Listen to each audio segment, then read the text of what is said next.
자, 주말 사이에 블랙 먼데이가 조금 일주일 정도 미뤄지나 싶었는데, 월요일 장 시작하면서 변동이 좀 있습니다.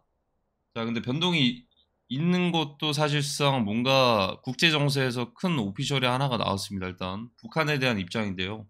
일단 오늘부터 내일 모레까지는 나팔절이 유대교 명절이 진행됩니다.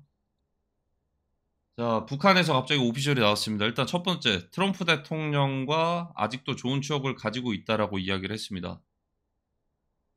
두 번째, 그리고 핵 무력을 포기하지 않을 것이다. 비핵화를 하지 않을 것이다라고 얘기를 했고, 세 번째, 우리는 남한과 통일할 의사가 없다라고 얘기를 했습니다. 그리고 이제 오늘 추모식이 열렸죠. 그리고 이제 일론 머스크도 참석을 했고, 트럼프 대통령도 이제 연설을 했습니다. 국제 정세 측면에서 봤을 때는 굉장히 좀 이제 뭐 과거 1차 세계대전 당시에 사라예보 사건이랑도 좀 비슷한 상황인 것 같기도 하고요. 뭔가 결집할 수 있었던 그런 더욱더 이제 결집할 수 있는 그런 오히려 그런 사건이 됐습니다. 근데 여기서 중요한 거는 북한에 대한 의사인데 일단은 조금 엇갈리는 게 있어요. 그러니까 이게 무슨 말이냐면 이걸 있는 그대로 해석을 하면 우리는 핵을 포기하지 않고 트럼프 대통령과 좋은 추억을 가지고 있고 남한과 통일할 의사가 없다라고 한다면 사실상 이거는 친미 노선을 타고 있다 북한에서 이렇게 볼 수도 있는데 일단 오히려 코인 쪽 가격은 월요일 갭 시작하자마자 좀 하락하는 분위기를 좀 만들고 있습니다. 이게 좀 어떤 재료인지 모르겠지만 일단 좀 지켜볼 만한 것 같고요. 일단 무엇보다도 이제 예전에 일했던 적이 있어요. 우크라이나 러시아 전쟁 당시에 지금 이제 러시아와 북한이 사실 군사 협력을 좀 이제 많이 하고 있기 때문에 최근에 북한의 미사일 그 잠수함이라든지 무인 드론이라든지 여러 신기술들이 러시아로부터 이전을 받았다라는 것들이 공개가 됐습니다. 그러니까 단순히 북한에서 파병을 간 게 단순히 그 군사들로 인해서 월급만 받는 선에서 끝나는 게 아니고 기술들을 이전을 받거나 러시아는 자원이 풍부하기 때문에 에너지를 지원받을 수도 있고 식량도 보급받을 수도 있습니다. 북한 입장에서는. 특히나 군사력에 거의 사실 몰빵이 되어 있는 북한 입장에서는 예를 들어 이런 평가가 있죠. 체제를 유지하기 위해서는 사실 전쟁을 하지 않고서 그냥 남북이 갈라서 가지고 그렇게 사는 게 최고이지 않을까라고 볼 수도 있는데요. 오히려 북한의 체제가 유지된 게 사실상 러시아 우크라이나 전쟁에서 러시아 쪽에 참전을 해서 공로 조약을 맺고 많은 이제 지원을 받았기 때문에 체제가 유지되었다라고 할 수도 있습니다.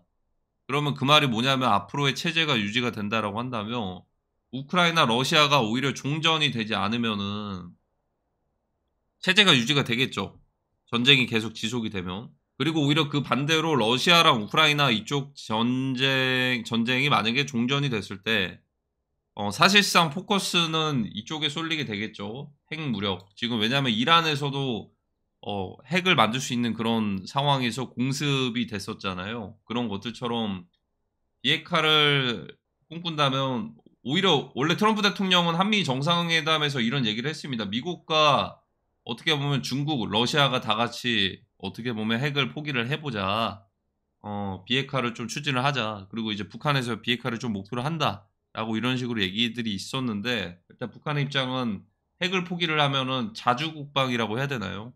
거기에 대해서 좀 이제 본인의 나라를 지킬 수가 없는 상황이 될 수 있기 때문에 핵을 포기를 하지 않겠다라고 얘기를 한 것 같은데 그게 어떤 거랑 관련이 있을 수가 있냐라고 생각을 해보면 사실 그 러시아는 지금 나토와 전쟁을 하려는 그런 양상인데 어 일단 한국에서는 방산물자 수출이 굉장히 활발하게 이루어지고 있습니다. 예를 들어 폴란드가 됐던 이런 국가들로 서방 국가들로 어 그 방산물자들이 수출이 되거나 이렇게 하고 있는데 그렇게 보면은 좀 대립하는 관계가 되는 거죠. 북한은 러시아 쪽, 한국은 서방 쪽으로. 뭐 당연한 뭐 블루팀 레드팀일 수도 있겠지만 예전에 3년 전을 좀 참고를 해보면요. 우크라이나 위기가 있었다라고 얘기들이 나왔을 시기였는데요. 이때는 우크라이나 침공이 2월 24일에 이루어졌습니다. 그때 전쟁이 딱 시작이 됐는데 그 전에 긴장감은 있었어요.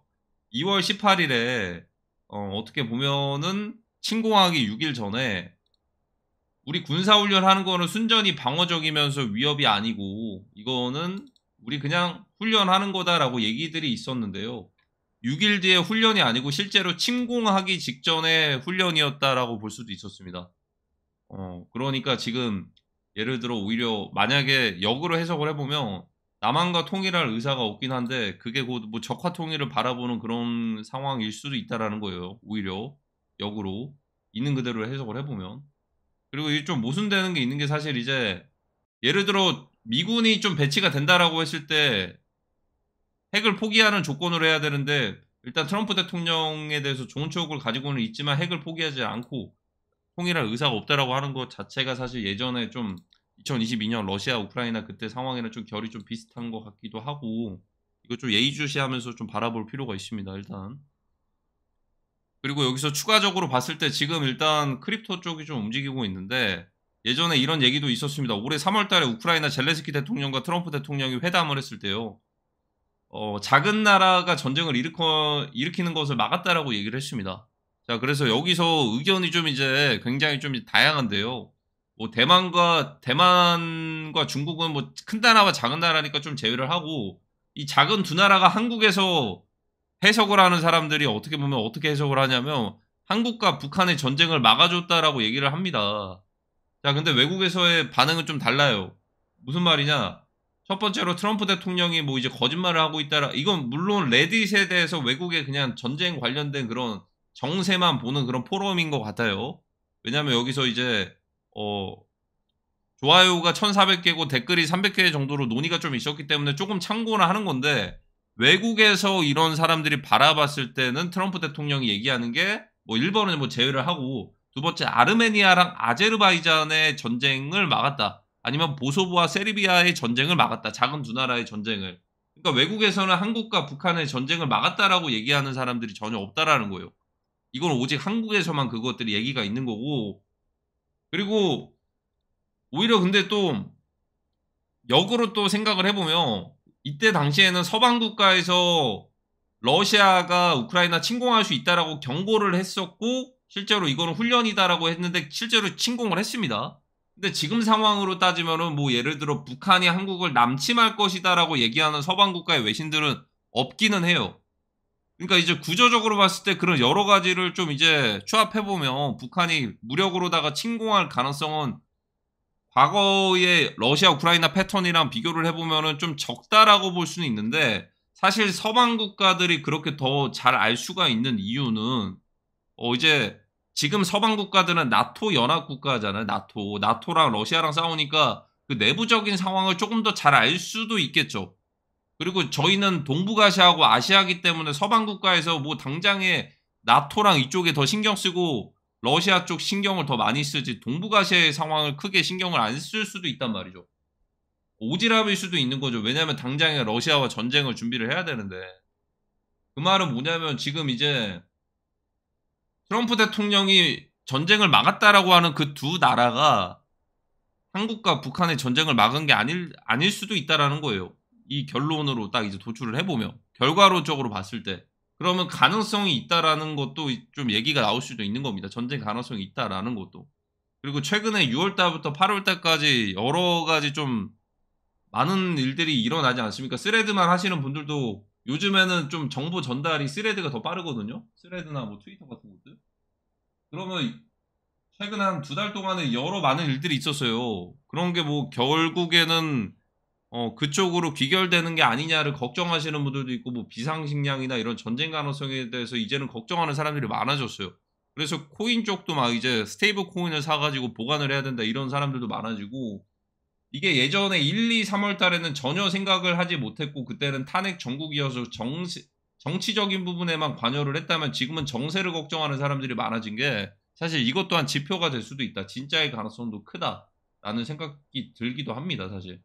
그러니까 그렇다고 해서 지금 유튜브를 딱 켰을 때 여러분들 지금 이제 앞으로 세계대전이나 뭐 이렇게 북한에 대해서 뭐 예를 들어 러시아 우크라이나처럼 전쟁 가능성이 있습니다라고 얘기하는 그런 알고리즘이 많이 안 뜰 겁니다.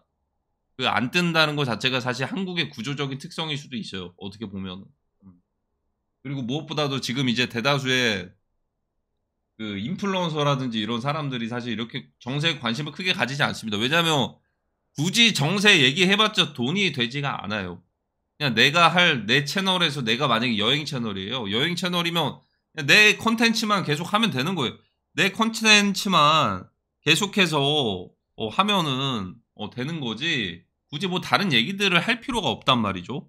그래서 콘텐츠 얘기하고 광고 받고 이런 식으로 가는 게 쪼금 더 광고 수익도 나고 좋은 건데, 굳이 뭐 이렇게 다른 얘기들까지 할 필요가 없으니까 사실상 이거는 하나의 이제 정세에 관심 있는 사람들에 대해서만 어떻게 보면 비주류의 이제 카테고리가 돼 버린 거일 수도 있는데, 지금은 비주류 카테고리보다는 쪼금 직면할 수 있는 상황일 수도 있어요, 충분히. 왜냐하면 일단 북한에서 오피셜이 나왔고 지금 코인 쪽에서 변동을 하고 있기 때문에, 잠깐만 이제 골드 가격이 좀 변동을 하는지를 봐야죠. 지금 일단 자산 시장이 먼저 움직이기 때문에 테더 가격이랑 이런 것들이 먼저 움직이면은 그게 굉장히 또 이제 그런 게 있는 거죠. 테더가 엄청 막 크게 떡상하진 않았어요. 크게 떡상하진 않았는데, 잠깐만 일단은 골드가 좀 떨어질 생각을 안 하고 있습니다. 일단은 떨어질 생각을 하고 있지 않고 지금 상황을 일단 예의주시해 볼 필요가 있을 것 같습니다.